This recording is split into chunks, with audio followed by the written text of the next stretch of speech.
moment I said to myself, I want to be on stage for the Super Bowl one day in front of my mom. And I worked hard to get that position, and it was ripped away from me. Weezy got disrespected like toward the twilight of his career by Wayne and Drake. He always wanted to stick it to those motherfuckers. And the best way he two birds one stone puts Kendrick to perform in Wayne City while he's probably going to perform the biggest song in the world, Not Like Us, like 30 times at the Super Bowl. A reason why Lil Wayne should not be performing the Super Bowl. There's one person who's stopping this. I know, it's not really a secret. Lil Wayne had a problem with somebody before who's kind of part of the organization running it. This is payback. Who's that? Who's Lil Wayne artist? Drake. Wayne was damn near saying he was Rockefeller, and then it just went left. The truth is, after I had a meeting with Wayne, I felt it was only right to call him. I called him out of respect, like, yo, I was talking to Wayne, just letting you know, boom, boom, boom. So after that, I think we received a letter at our office for like torturous interference. Lil Wayne just sent a serious message to Jay-Z after Kendrick threw shots at Drake during the Super Bowl halftime show. As you all know, Kendrick delivered a performance of Not Like Us that was aimed directly at Drake, but the controversy didn't stop there. It also raised eyebrows about Jay-Z's role in the whole situation. Fans quickly weighed in, with some even speculating this was Jay's way of settling old scores with Weezy. And now it turns out Wayne feels the same. Weezy was already feeling some type of way about being left out of performing in his own hometown, and seeing Kendrick troll Drake in front of millions apparently got him fuming. By the way, Lil Wayne took to the stage this past weekend to perform some of his classic tracks for the 50th anniversary of SNL, and his performance sparked a whole new debate online about whether he should have performed at the Super Bowl instead of Kendrick. So is Weezy still salty about being snubbed for the Super Bowl, and does he really blame Jay-Z for being left out? Let's break this down. Let's think about this for a second. Lil Wayne, headlined Super Bowl in New Orleans. How badly do you want to hear those words?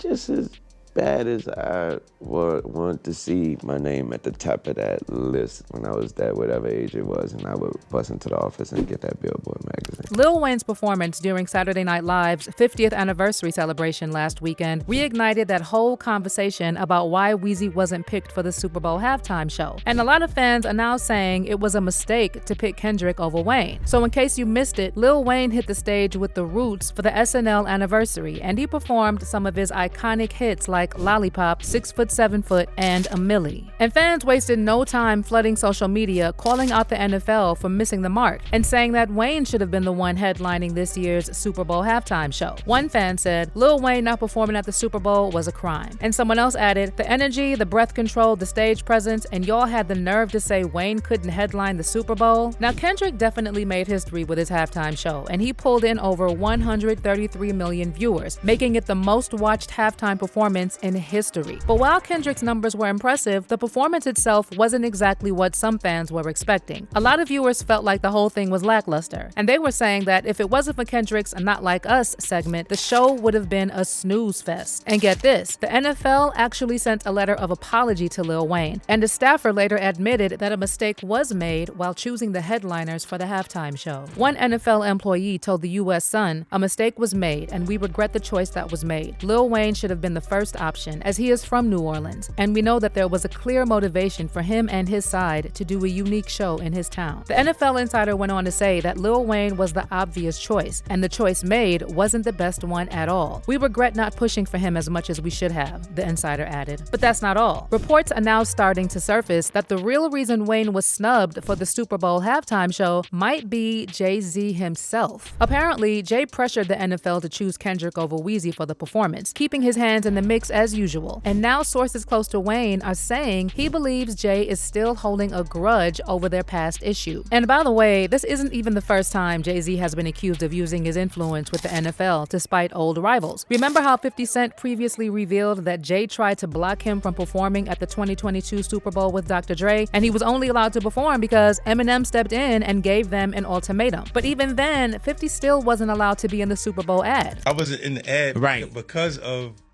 look, Jay-Z and them was putting it together. Mm-hmm. So I think they still harbor some energy towards me. Now, going back to Wayne, when it was first announced that Kendrick would be headlining the Super Bowl halftime show this year, one of the first to call out Jay-Z was none other than Nicki Minaj, and she publicly accused Jay of punishing Wayne because of their past beef. Nicki wrote on X, denying a young black man what he rightfully put into this game for no other reason but your ego. Your hatred for Birdman, Drake, and Nicki got you punishing Lil Wayne? Lil Wayne, the GOAT? Nola was good. Eminem stood firm on having 50 Cent come out, a white man. Ish sad. Meanwhile, some other people in the industry also started speculating that Jay-Z snubbed Wayne on purpose. Mace and Cameron even threw some shade at Jay on their podcast, claiming that Hov was using Kendrick to settle old scores with Wayne and Birdman. Listen, I love Kendrick Lamar. I love the pop-up. I think he's one of the top artists of this generation, period. Hate this election. It's in New Orleans. You don't get Lil Wayne? That's what we doing? Yeah. Listen, you don't get Lil Wayne in New Orleans for the Super Bowl? Not just Hot Boys, Cash Money, all the songs Lil Wayne's done, whether it's Blink 182, there's no reason why Lil Wayne should not be performing the Super Bowl. It's one person who's stopping this. I know, it's not really a secret. Lil Wayne had a problem with somebody before who's kind of part of the organization running it. This is payback. Who's Lil Wayne artist? Drake. Yeah, this is at this age is crazy. It's crazy, yeah. bro. It's ridiculous. Like Mike, this some hip hop. You probably don't know what's going on. To be totally honest with you, so we'll school you behind the scenes. Lil Wayne not to be performing in New Orleans for the Super Bowl is egregious. And it gotta stop.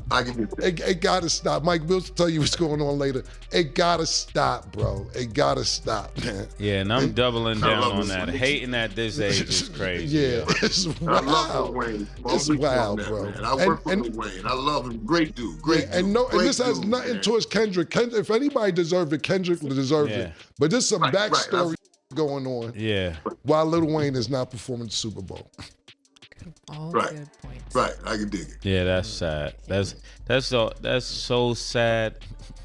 Yeah, really sad. Like, come on. For real, bro. You're that insecure, man. Like, come on. It's crazy.